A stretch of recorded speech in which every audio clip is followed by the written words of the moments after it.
వస్తువు అందరూ వినియోగించుకునే వస్తువు అదే, మహాత్ములు వినియోగించుకున్న వస్తువు అదే, సామాన్యులు వినియోగించుకునే వస్తువు అదే. వినియోగించుకునే నైపుణ్యం రావాలి, వినియోగించుకునే నైపుణ్యం ఉండాలి. ఎవరికైతే నైపుణ్యం ఉంటుందో వాడు సరిగ్గా వినియోగించుకోగలుగుతారు. చూడండి, ఈ ప్రపంచంలో ఉన్నటువంటి సమస్త ప్రాణుల శరీరాలన్నీ కూడా ఎలా నిర్మితమైనవి? అందరి యొక్క శరీర నిర్మాణాలు ఒకే విధంగా ఉన్నాయి కదా. అందరి యొక్క శరీర నిర్మాణాలు ఒకే విధంగా జరిగినాయి. పరమాత్మ ఒకరి శరీరాన్ని ఒక విధంగా, ఇంకొకరి శరీరాన్ని ఇంకో విధంగా నిర్మించలేదండి. ఈ ప్రపంచంలో ఉన్నటువంటి 84 లక్షల ప్రాణులన్నిటి యొక్క శరీరాలు కూడా పంచభూతాలతోటే నిర్మితమైనవి. నా ఉపాధిలో పంచభూతాలు ఉన్నాయి, మీ అందరి యొక్క ఉపాధులలో ఈ ప్రపంచంలో ఉన్నటువంటి 84 లక్షల అన్నింటిలో కూడా, అన్ని ఉపాధులలో కూడా ఈ యొక్క పంచభూతాలే ఉన్నాయి. అంటే సమస్త ప్రాణులు కూడా పంచభూతాలతోటే నిర్మితమైనవి. ఇందులో ఏమాత్రం కూడా సందేహం లేదు. నువ్వు సరిగ్గా వినియోగించుకోవటం తెలిస్తే ఒకరు వారి శరీరాన్ని సరిగ్గా వినియోగించుకుంటే వారిని శంకరాచార్యులు వారు అన్నారు. ఒకరు వారి యొక్క శరీరాన్ని అద్భుతంగా వినియోగించుకున్నారు, వారిని రమణ మహర్షి అన్నారు. ఇంకొకరు వారి శరీరాన్ని అద్భుతంగా నిర్మించుకొని అద్భుతంగా వినియోగించుకున్నారు, వారిని రామకృష్ణ పరమహంస అన్నారు. మరొకరు వారి యొక్క శరీరాన్ని అద్భుతంగా వినియోగించుకున్నారు. అలా వినియోగించుకున్నందుకు ఆ మహాత్ముడిని స్వామి వివేకానంద అన్నారు. చూడండి, ఇప్పుడు చెప్పబడినటువంటి శంకరాచార్యులు వారు కానీ, రమణ మహర్షి కానీ, రామకృష్ణ పరమహంస కానీ, స్వామి వివేకానంద కానీ, లేకపోతే ఈ లోకంలో చెప్పబడినటువంటి మహాత్ములు అందరూ కూడా వాళ్ళు వినియోగించుకున్నటువంటి శరీరాలన్నీ కూడా పంచభూతాలతోటి నిర్మితమైనటువంటివే. మన శరీరం ఎలాగో వారి శరీరం కూడా అలాగే. వారి శరీరాన్ని వారు సరిగ్గా వినియోగించుకోవడం వారికి వచ్చింది, మన శరీరాన్ని సరిగ్గా వినియోగించుకోవడం మనకు రాలేదు. అంతే తేడా.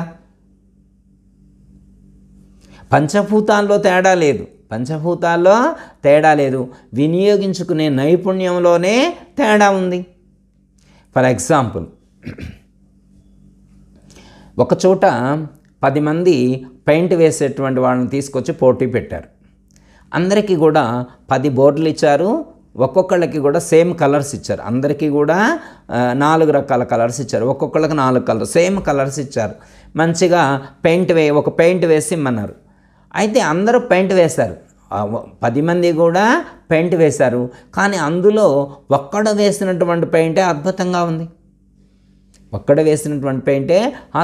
ఉంది. మిగతా 9 మంది వేసినటువంటి పెయింట్ సరిగ్గా లేదు, అది అట్రాక్షన్గా లేదు, ఆకర్షణగా లేదు. తేడా ఏముంది? పెయింట్లో తేడా ఉందా? బోర్డులో తేడా ఉందా?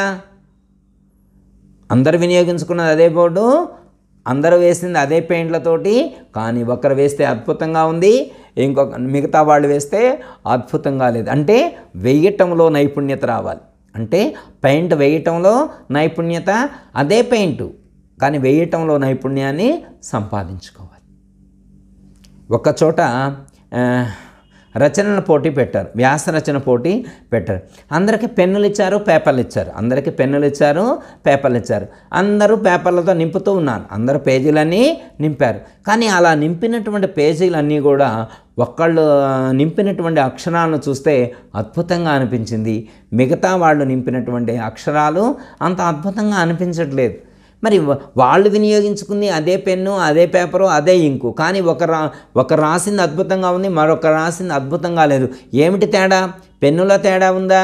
పేపర్లో తేడా ఉందా? ఇంకులో తేడా ఉందా? ఇంకులో తేడా లేదు, పెన్నులో తేడా లేదు, పేపర్లో తేడా లేదు. కానీ ఆ రాసే నైపుణ్యత ఏదైతే ఉంటుందో అది మిగతా వాళ్లకు సాధ్యం కాలేదు. ఒకచోట వంట చేస్తూ ఉన్నారు.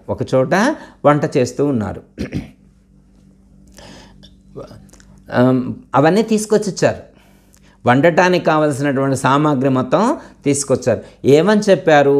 మొన్న మా బంధువుల ఇంట్లో ఫంక్షన్ జరిగింది, ఆ ఫంక్షన్లో అద్భుతమైనటువంటి వంటలు అద్భుతంగా ఉన్నాయి, పలానా వ్యక్తి అద్భుతంగా వంట చేశాడు, ఆయన వంట చేయడానికి ఏ అయితే ఐటమ్స్ రాజేసి ఇచ్చారో ఆ ఐటమ్స్ మొత్తం తీసుకొచ్చి మీకు ఇచ్చాము. ఇప్పుడు ఒక వంట మాస్టర్ చేసినటువంటి వంట అద్భుతంగా ఉంది. ఆయన ఏ పదార్థాలు తీసుకురమ్మంటే అవన్నీ తీసుకొచ్చి ఇచ్చాము. ఆయన రాసిచ్చిన పదార్థాలన్నీ తీసుకొచ్చి ఇచ్చాము. వాటితో ఆయన అద్భుతంగా వంట చేశారు. సేమ్ ఆ రోజు ఆ మాస్టర్ ఏవైతే రాసిచ్చారో సేమ్ అదే మెటీరియల్ తీసుకొచ్చి ఇప్పుడు నీకు ఇచ్చాం. అవే పాత్రలు, అవే టెంట్ హౌజు, అవే పొయ్యిలు అన్నీ అవే తీసుకొచ్చి ఇచ్చాం. ఇప్పుడు నువ్వు కూడా అంతే అద్భుతమైనటువంటి వంట చేయాలి అని చెప్పారు. ఈయన చేశారు, కానీ అద్భుతంగా లేదు, అంత టేస్ట్ రాలేదు. ఎందుకు? అవే గిన్నెలు, అవే పొయ్యిలు, అవే గ్యాస్, అవే పదార్థాలు, ఇంగ్రీడియంట్స్ అవే ఉన్నాయి, కానీ ఎందుకు టేస్ట్ లేదు? అంటే టేస్ట్ ఉండటానికి పదార్థాలు ఉంటే సరిపోతుందా? ఆ పదార్థాలను వినియోగించేటువంటి నైపుణ్యత కూడా కావాలి. ఎవరైతే ఆ నైపుణ్యాన్ని తెలుసుకొని సరిగ్గా వినియోగించుకుంటారో వాళ్ళ యొక్క జన్మ ధన్యమవుతుంది. మీరు ఈ ప్రపంచంలో ఏదైనా చూడండి, అందరికీ ఇవ్వబడింది ఒకే విధంగా ఉంది. ఈ ప్రపంచంలో ఉన్నటువంటి మానవులందరికీ కూడా ఒకే రకమైనటువంటి శరీరాన్ని ఇచ్చారు. అందరి కళ్ళు ఒకే విధంగా పనిచేస్తూ ఉన్నాయి, అందరి చెవులు ఒకే విధంగా పనిచేస్తూ ఉన్నాయి, అందరి నోరు ఒకే విధంగా పనిచేస్తుంది. అందరి యొక్క నిర్మాణం పంచభూతాలతో తయారైందే, నిర్మాణం పంచభూతాలతో తయారైందే. కానీ ఆ యొక్క పంచభూత నిర్మితమైనటువంటి శరీరాన్ని ఒక్కొక్కరు అద్భుతంగా వినియోగించుకోగలిగారు, మరొకరు అద్భుతంగా వినియోగించుకోలేకపోతున్నారు. ఎవరైతే అద్భుతంగా వినియోగించుకోగలుగుతారో తన యొక్క శరీరాన్ని, తన యొక్క జన్మను ఎవరైతే సరిగ్గా వినియోగించుకోగలుగుతారో అలా వినియోగించుకోగలిగిన వాళ్ళు ఆ యొక్క లక్ష్యాన్ని చేరుకుంటారు, దివ్యమైనటువంటి ఆ యొక్క బ్రహ్మానందాన్ని అనుభూతి చెందుతారు. సరిగ్గా వినియోగించుకోవడం రాలేదనుకోండి, దుఃఖాన్నే పొందుతాడు. వాళ్ళు అంటారన్నమాట, పొందు ఎందున లేకపోయే, ఎందు చూచిన దుఃఖమాయే, ఎందుకేస్తేవి జన్మము. వాళ్ళు అంటారన్నమాట. ఎందుకంటే దీనితో పొందటం వాడికి కుదరక, దేన్ని పొందడం కోసం ఇది ఇవ్వబడిందో, ఇది ఇవ్వబడిందో దాన్ని పొందలేక, దాన్ని గుర్తించలేక ఇతను వేరే విధంగా వినియోగించి దుఃఖాన్ని పొందుతున్నాడు. ఆనందాన్ని పొందేటువంటి సామర్థ్యం, ఆనందాన్ని పొందేటువంటి స్థితి సాధకుడు ఏర్పరచుకోవాలి. ఎలా వస్తుందంటే ఆ విధంగా వినియోగించుకోవటం సాధకుడికి తెలియాలి. ఓకే, అర్థమైందా? అంటే ఈ శరీరం ఎందుకు ఇవ్వబడింది అంటే ఆనందాన్ని పొందడం కోసం ఇవ్వబడింది. మాయను మోహాన్ని దాటి దీని ద్వారా ఆనందాన్ని పొందడం కోసం సరిగ్గా ప్రయత్నం చేసినట్లయితే, మహాత్ములు ఏ విధంగా సూచించారో ఆ విధంగా జీవించినట్లయితే ఖచ్చితంగా ఆనందాన్ని పొందుతారు. ఆనందాన్ని పొందాలి అంటే ముందు దుర్గుణాలను విడిచిపెట్టాలి. ముందు కొంత దుర్వ్యసనాలను విడిచిపెట్టాలి, సద్గుణ సంపదను సంపాదించుకోవాలి. అందుకే మనకు పెద్దలు సూచిస్తారు, సాధకుడు ఏమి సంపాదించాలి అంటే శమము, దమము, ఉపరతి, తితిక్ష, శ్రద్ధ, సమాధానం, ఇవి సంపాదించుకోవాలి. మనం సంపాదించుకోవాల్సినటువంటి సంపద ఏమిటి అంటే 1 బాహ్యేంద్రియ నిగ్రహము, 2 అంతరేంద్రియ నిగ్రహము. బాహ్యేంద్రియ నిగ్రహం లేకుండా, అంతరేంద్రియ నిగ్రహం లేకుండా ఇంకేం సాధిస్తాడండి? ఉపరతి, తితిక్ష అంటే ఉపరతి అంటే వేదాంత అంటే ఆధ్యాత్మిక సంబంధమైనటువంటి విషయాలు చెప్తుంటే వినిపించుకోకుండా ఎటో వెళ్ళటం. అలా కాకుండా ఎటో వెళ్ళేటువంటి మనసును మళ్ళా తిరిగి ఆధ్యాత్మిక విషయాల వైపే మళ్ళించే ప్రయత్నం చేయాలి. ఓపిక ఉండాలి, సహనం ఏర్పాటు చేసుకోవాలి, శ్రద్ధతో సాధన చేయాలి. శ్రద్ధావాన్ లభతే జ్ఞానం అన్నాడు. శ్రద్ధ లేనటువంటి వాడికి జ్ఞానం ఎలా అబ్బుతుంది చెప్పండి? చివరికి సమాధానం అని చెప్పారు. అంటే ఈ సమాధానం అనేటువంటిది గొప్ప సాధన. అంటే ప్రశ్న లేనటువంటి స్థాయికి సాధకుడు ఎదగగలగాలి. అంటే మనకు చూడండి జీవన విధానంలో అన్ని ప్రశ్నలే ఉంటాయి. కానీ ఇక్కడ ఏమని చెప్తున్నారంటే సమాధానము అంటే ప్రశ్న లేని స్థితికి, అంటే దేనిని తెలుసుకుంటే ఈ ప్రపంచంలో మళ్ళీ ఇంకా తెలుసుకోవలసినటువంటిది మిగిలి ఉండదు. దేన్ని తెలుసుకోవడం చేత ఈ ప్రపంచంలో ఇంకా తెలుసుకోవలసినటువంటిది మిగిలి ఉండదు. అట్టి గొప్పదైనటువంటి బ్రహ్మజ్ఞానాన్ని, అట్టి గొప్పదైనటువంటి ఆత్మజ్ఞానాన్ని సాధకుడు సంపాదించుకోవాలి. అలాంటి గొప్ప జ్ఞానాన్ని సాధకుడు సంపాదించుకున్నప్పుడు ఇంకా ప్రశ్న అనేటువంటిదే ఉదయించదు. గొప్పదైనటువంటి దివ్యమైనటువంటి ఆ యొక్క ఆనందం, అనుభూతి ఆ సాధకుడికి ప్రాప్తిస్తాయి.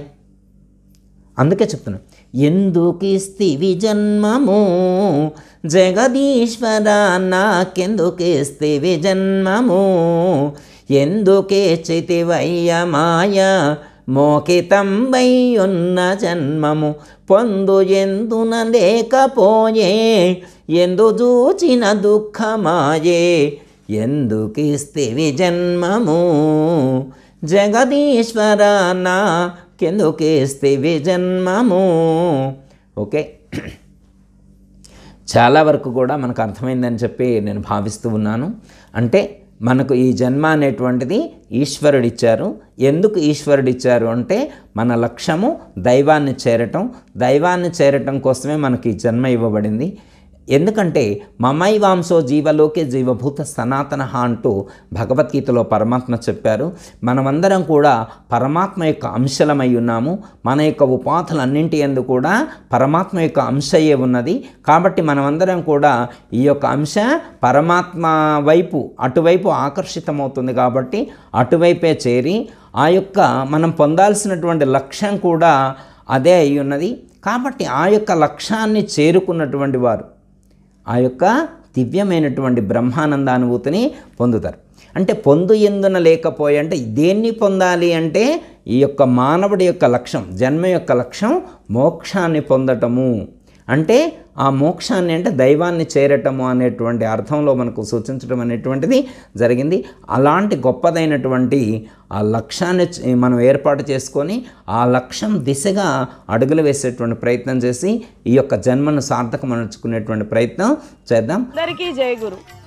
మరిన్ని ఆధ్యాత్మిక రహస్యాల కోసం అచల బోధ, ఆత్మబోధ, భగవద్గీత, అలాగే పండుగల్లో దాగిన అర్థాలు, అంతరార్థాల కోసం మరియు యోగము, ధ్యానము మొదలైన అనేక ఆధ్యాత్మిక తెలుగు ప్రవచనాల కోసం క్రింద ఉన్నటువంటి రెడ్ కలర్ సబ్స్క్రైబ్ బటన్ను క్లిక్ చేయండి.